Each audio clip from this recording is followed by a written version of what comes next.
We get a lot of questions from consumers. Do the new barrels fit on the old frames? Do the new frames fit the old barrels? And do all the components interchange as well? Since 1997, everything remains interchangeable. And I'm going to walk you through some older receivers. This one happens to be vintage 1990s, right around 1998, 99 based off the serial number. And of course, this is the new Pro Hunter frame. Now, to just remind everybody what makes this a new frame. So the firing pin bushing, as well as the trigger and the sear are nitride treated. So therefore, it slightly hardens them, it gives them lubricity, and it gives you a lot better trigger pull on the frame. The barrels have 5R rifling, which we've never put in the barrels before. And of course, you can see they all have threaded muzzles. On the stock, we have the enhanced Sims AirTech recoil pad. So this gives you more recoil reduction and of course improves the aesthetics of the gun as well. So a lot of great features, but if you happen to have a vintage gun and say, hey, will this receiver fit into the new stock because I want to upgrade my stock? Well, let's see. So this is the 1990s receiver. Slip that in there. Simple Allen key. Tighten that down. So that works perfectly, as you can see. Check the interlock, everything works. So now, let's take our new barrel and put this new barrel, old frame.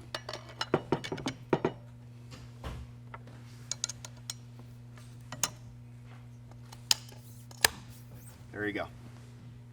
So new barrel, new stock, old receiver. It opens, closes, cocks, fires, and then of course your new fore end will fit on there as well, right like that. So that's what your new gun will look like with an old receiver, new barrel, and new stock. We'll go ahead and disassemble this.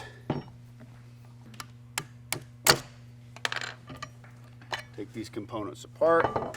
This is the beauty of the Encore. Everything is completely modular. And then we're back to our base receiver. Now let's say you originally had set this up as a muzzle loader with the original receiver, but I would like to shoot a handgun configuration. So put our stock bolt in there, pop a receiver, get the grip, tighten this up. So now I can convert my muzzle loader into a handgun. Now obviously I'm going to need a handgun barrel, length barrel, and that we sell them 12-inch, we sell them 15-inch, and everything works just fine. So now we've gone old receiver, new components, and then also converted it to a handgun. Now here's our new receiver. Now will this fit into older stocks? Slide that in there. Tighten that up. I do like the stainless walnut look. There you go. New receiver, old stock. Works well. Now, will it fit on an old barrel? So this is an old muzzleloader barrel, you can tell. See, this was the original breech plug design. So this was not speed breech. This was threaded in. Then the Gen 2 version of this became the speed breech version, which was also internal. And then that led to Gen 3, which was the external speed breech. So this is truly a vintage 209x50 barrel.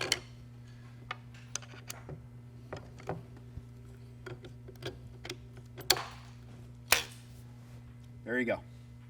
New receiver, original stock, original barrel. This is 1990s components with a 2025 receiver. This is the beauty of the Encore. Everything remains interchangeable. Everything is gauged.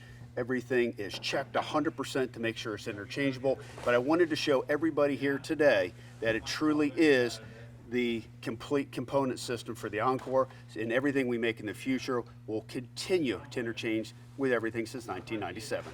Now that I showed you that everything is interchangeable since the beginning of the production of the Encore, I'm going to explain to you what makes the Encore so iconic. So this is a cutaway version. So this was actually created in the 1990s as well.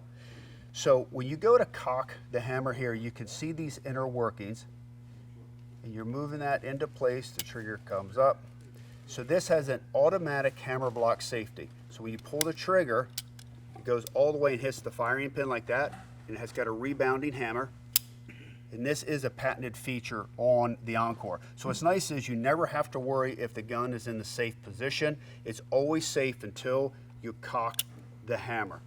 And it has a feature inside of it called an interlock, which is really tough to see. So if you try to cock this hammer here and the barrel's not in place, the hammer won't cock.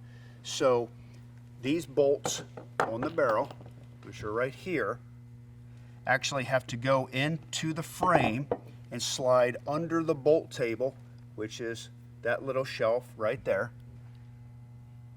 And then there's a interlock here. When you press that in, now you can cock the hammer. So that's a safety feature, because if you get dirt or debris or something where that gun doesn't close all the way, or sometimes you have on the muzzleloader version a really long primer for some reason, and a gun won't close 100%, you go to cock it. It's a safety feature. Those bolts have to go under that bolt table and trip the interlock, which then allows the gun to be cocked and fired. One of the things that really makes the Encore supremely accurate in the marketplace today, so you can see this cutaway here. So actually here's the chamber. I'll break this gun open. So the cartridge goes into the back of the barrel right there, and then into the barrel itself. So you do not have an action on the Encore. So the overall length of the Encore is 4, 5, 6 inches shorter than a traditional long action, bolt action rifle. Your scope is actually mounted directly to the barrel itself. It sits right over the chamber. So instead of the scope being mounted to the action and then the barrel screwed into the action, where now you have two components based off the alignment, the fit, the security of that, you could have some flex or move. Here there's no flexing or moving because the scope is mounted to the barrel.